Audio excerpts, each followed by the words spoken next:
So good morning to all of you. And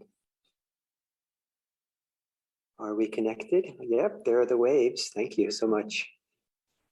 What a delightful thing. It is a delight for me to feel this connection to you. And I think 2 years ago, I would not have thought, I would not have imagined that there was a rich world of relationships through Zoom this way.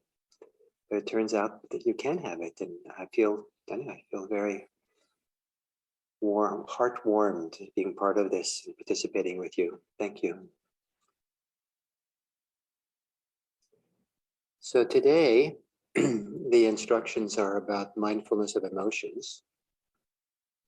And as I said yesterday, that knowing how to be mindful of breathing supports being present for your body. Being present for your body supports knowing how to be with emotions in a wise way. And I want to start by saying that for the purposes of meditation, within meditation, it's kind of a unique laboratory for discovering our lives and finding our way with our life. That in meditation, there is no emotion which is unacceptable, that's wrong. It's just that whatever it might be, it's the emotion that we are mindful of. It's not the emotion we participate in or indulge in or celebrate or run away from, close down to, but rather every emotion is allowed to be there.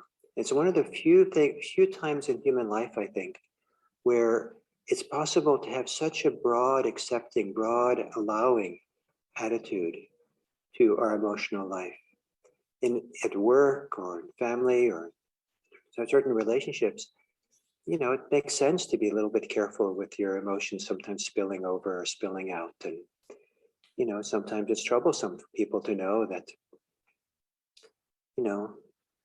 how angry you are with them, your boss maybe, or, it's probably not the best person to be angry with, or maybe you feel really attracted to someone. And, I think that's better not coming out in public. That's because only you need to know that.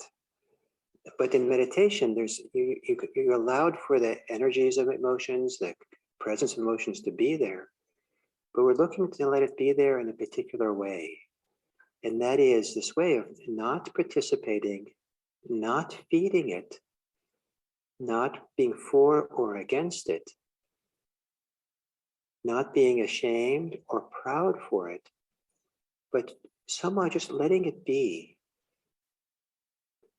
And the reference point for letting it be that I'd like to suggest today is a beautiful sky, clear blue sky, and fairly high up in the atmosphere, there's a hawk that's soaring or flying by.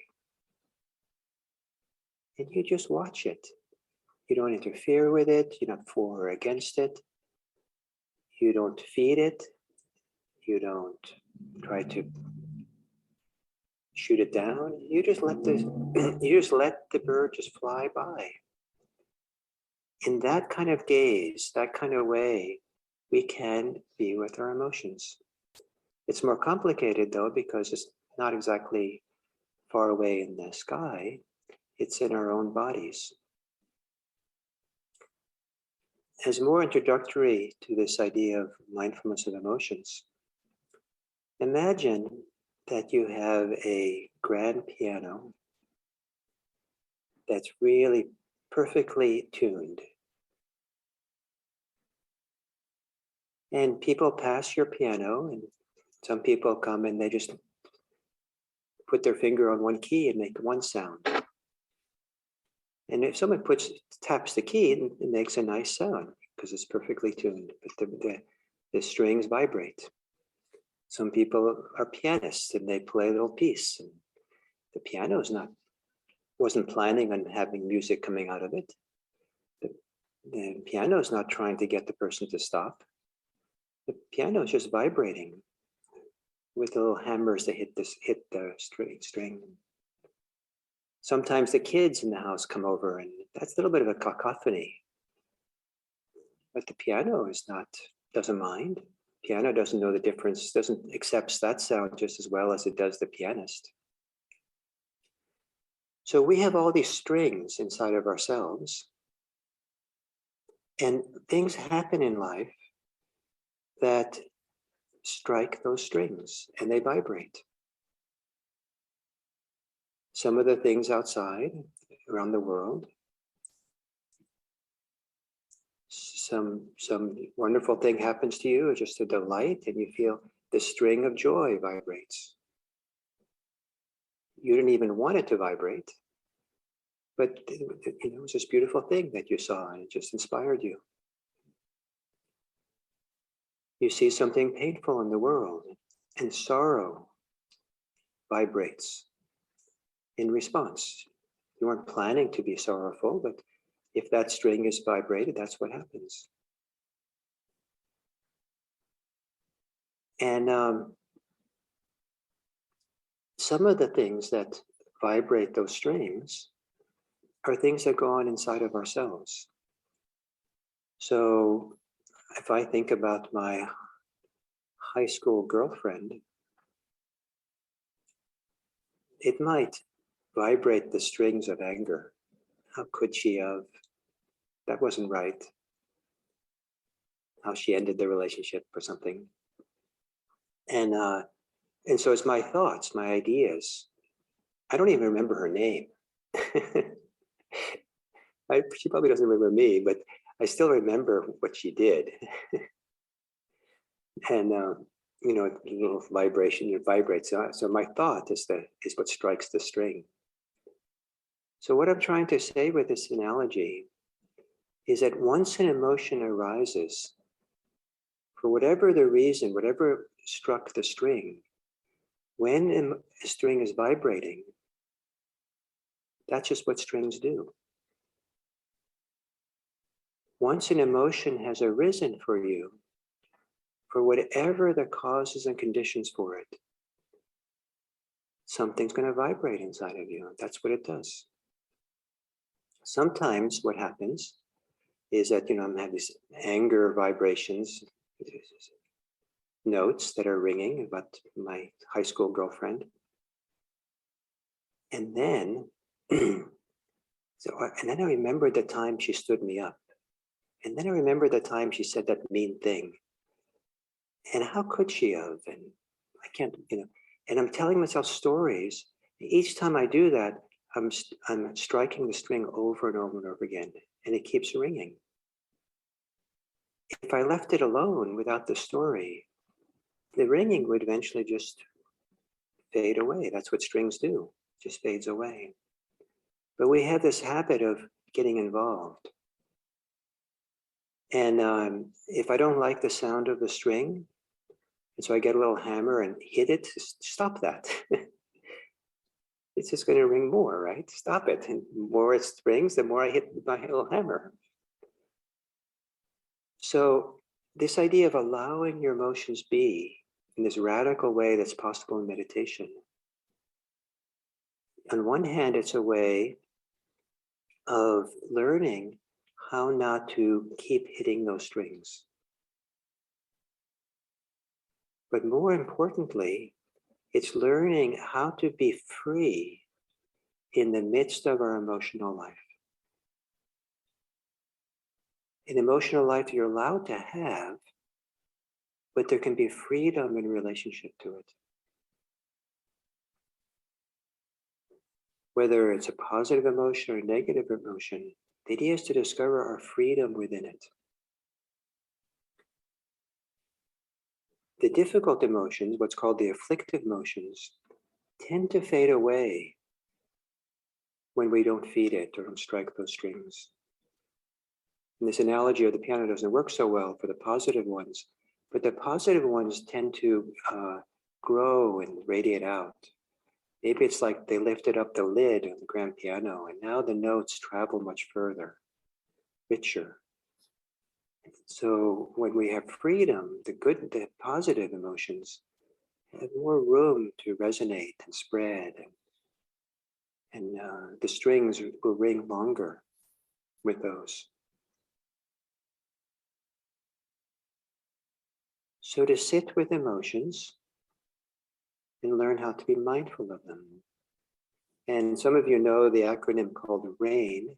I would like to offer a different acronym and then do a little exercise, and then we can sit.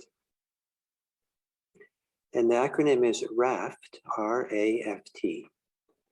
And RAFT stands for recognize, allow, feel, and tease apart. So recognize is simply to recognize what's there. The recognition sometimes is half of mindfulness. Once you clearly recognize what's happening, then there's opportunity to just step back and see it, observe it. Without recognizing it, sometimes we're too easily entangled or not present for it. It's powerful to recognize an emotion. The second is to allow, to make room for it. Like give it permission to be there. Let the string ring. If it's ringing anyway, let it vibrate for however long it wants to vibrate. Don't interrupt, don't interfere with the vibration. Allow it to be there as if it's never had a chance to be in the sun. It's always been indoors or in the closet. Finally, your emotions have a chance to be in the sun of awareness. To be aware, to be allowing and aware. To be allowing without awareness could be dangerous. But to allow with awareness that can hold it or in which it can exist, that is a way forward. And part of that being aware is to feel the emotion. It's very significant to feel the body's experience of the emotion. Where we get in trouble with emotions is when we get involved conceptually, intellectually, mentally with the emotions, with stories, justifications, condemnations, all these kinds of complicated ways in which we have beliefs about emotions, what should and shouldn't be, and what's okay and not okay to have. The body doesn't have any of those beliefs. And a big part of what an emotion is the bodily manifestation of it, bodily expression of it. And when you allow yourself to feel it in your body, that's why mindfulness of the body is so useful. It can be a way to free yourself from the story-making mind, the judging mind. But also what it does, it's kind of like awareness of the body gives a room for the embodied side of the emotion to do what it needs to do. Maybe what it needs to do is to ring more, to vibrate more, become stronger. Maybe anger needs to be rage before it dissipates. Maybe it needs to, maybe it's just what it most wants to do because the emotion involves tension of some kind. If it's left alone, it just wants to relax and just kind of dissipate. But so whatever the emotion wants to do, whatever direction it has to go, we allow it to do so, but aided by feeling it in the body. Keep dropping down. And I call this sometimes composting emotions in the body. Feel. So if you pulled into your thoughts around my high school girlfriend, just take the feelings and the thoughts and put them back in the body. Feel where in the body what's activated, and then practice mindfulness of the body in that area. And then finally, there's T of RAFT, teasing apart. And teasing apart could mean many things, but I want to emphasize here is distinguishing the story, beliefs, judgments from the emotion itself. If I look up at that bird that's flying overhead and I say, that bird is flying at the wrong elevation. I think it's flapping its wings too much. It would be better if it didn't flap as much. What's wrong with that bird up there? I mean, the bird doesn't hear that, doesn't know I'm having those thoughts. It has no influence on the bird. There's no purpose for me having those thoughts. So if I could tease apart the experience of seeing the bird versus having those thoughts about the bird, I'd probably enjoy looking at the bird more. So teasing apart carefully the stories, the beliefs, the judgments you have from the emotion in and of itself, from the ringing of the piano string. So you might, if you want to go, if you want something a little bit systematic, it's a strong emotion, systematic process to go through, you can do this, go through these steps in a slow, relaxed way. RAFT. But now I'm going to take you on a little guided meditation on emotions. That's going to start with the exercise we did yesterday with the hand, but use it for a different purpose. So, assuming meditation posture,